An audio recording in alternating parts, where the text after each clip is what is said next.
Lots of unpleasant things from nuclear war to asteroid impacts could destroy life on Earth. But what about Earth itself? Will anything ever destroy this planet? The physics of breaking something, including planets, is pretty straightforward. Just add enough energy to the individual chunks to overcome the attractive forces gluing them together. Now in the case of Earth, the main glue is the collective gravity of almost 6 septillion kilograms of mass, so separating the chunks takes an obscene amount of energy. How much? About as much solar energy as a whole Earth receives over 40 million years. Now if you just want to split Earth in half, you get a bit of a discount, only 16 million years worth of sunshine. So realistically, could anything deliver that much energy to Earth and end the planet as we know it?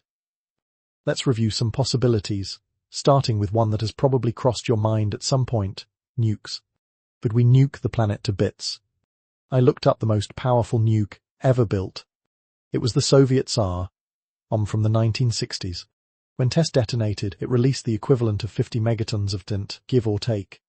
That was enough energy to level everything for more than 20 miles in every direction in northern Russia and even shattered windows hundreds of miles away in Finland. So I did some arithmetic.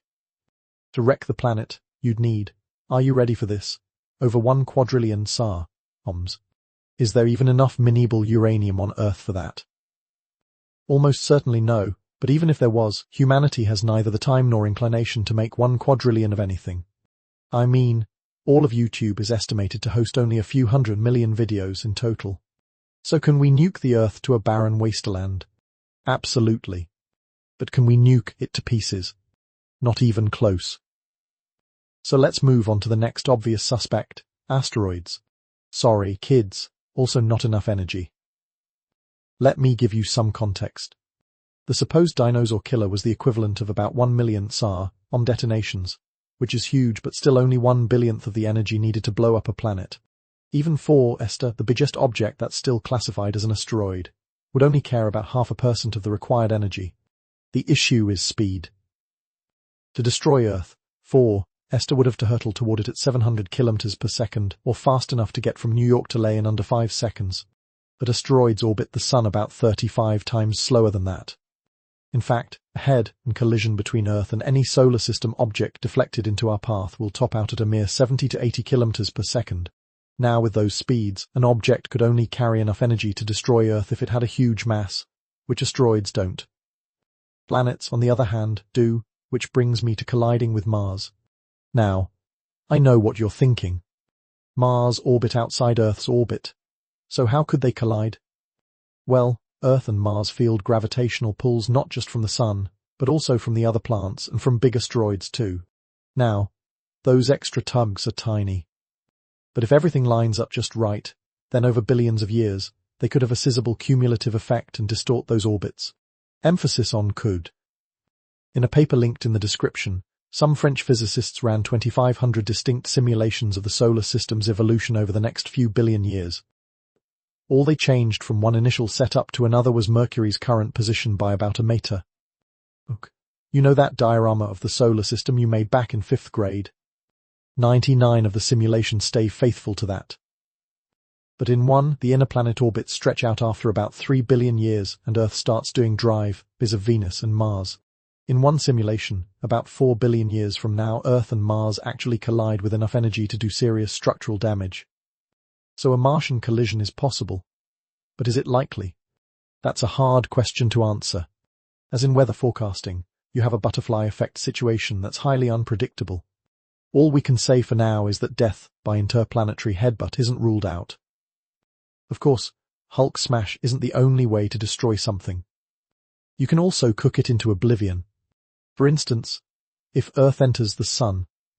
All right, in about 5 billion years, the Sun will begin its transition into a red giant, inflating until it becomes slightly larger than Earth's entire current orbit. Now if Earth stays where it is now, during that growth spurt, we get swallowed up. And it's game over. See, another paper in the description works out that an Earth-like planet in a solar atmosphere would vaporize after a few million years. So the Earth is toast, right? Well, it's not that simple because there's a competing effect. See, the growing Sun will also develop a stronger solar wind that sprays a lot of the Sun's material out into space. In the process, the Sun will lose a lot of mass and a lot of gravitational pull. causing Earth's orbit to actually grow. For decades, whether Earth will be swallowed by the Sun or not has been too close to call. Astronomers have gone back and forth on the answer. But the best recent simulations show that Earth will end up just inside the Sun and fry. Now, as always, it's prudent to see whether that answer holds up under future simulations. That slow roasting into iron vapor seems fairly unavoidable. Which is a shame, because it means Earth is unlikely to face one final destruction scenario that we're going to talk about anyway just because of the sheer awesomeness factor, death by expanding universe. Here's the deal. Currently, the universe is expanding, and currently that expansion is speeding up due to an unidentified material permeating the cosmos that physicists have dubbed dark energy. It's useful to think of that process, the expansion, not as galaxies flying apart through space, but instead as the space between distant galaxies stretching, like spandex. Note that the Earth and you and I stay in one piece because the space inside galaxies is not stretching, at least not yet. C is as Planck's satellite measured, among other things, a few properties of this mysterious dark energy that can be used to do some space expansion forecasting. And those measurements, while not conclusive, do allow for a scenario that physicists call the Big Rip. Based on Planck's 2014 data, sometime between 100 billion and a few trillion years from now, space could start to stretch, not just at faster rates, but on smaller and smaller scales. Inside galaxies, then inside planetary systems, inside planets themselves, until literally everything in a universe is ripped apart by stretching space, atoms, nuclei, individual protons, everything. Now, disclaimer. I'm not saying the Big Rip is inevitable. A ripless future is also within Planck's margin of error, and the Big Rip scenario has other issues that make a lot of physicists, including me, skeptical. Still, if Planck's best hit numbers do stand up to further experiments, I mean, having your atoms disassembled by space itself would be a pretty epic way to go. So there it is. Being ripped to pieces like Braveheart would be totally sweet, but Earth will probably burn up like Joan of Arc, which is still going out in style. Now, how would you prefer to have Earth meet its maker? Let me know in the comments along with any other viable scenarios for Earth destruction that I might have overlooked. And no, the Death Star is not a viable scenario. Last time, we talked about occupying Venus, and you guys had a lot to say. Viridis Arborum pointed out that Venus also inspired a martial arts style, Venusian Aikido, used by the Third Doctor from Doctor Who. I'm kind of an old, school Whovian, so it cut deep that I missed that one. Good eye. Catherine Daniel and lots of other people point out that it's not necessarily either a between Venus and Mars. I fully agree.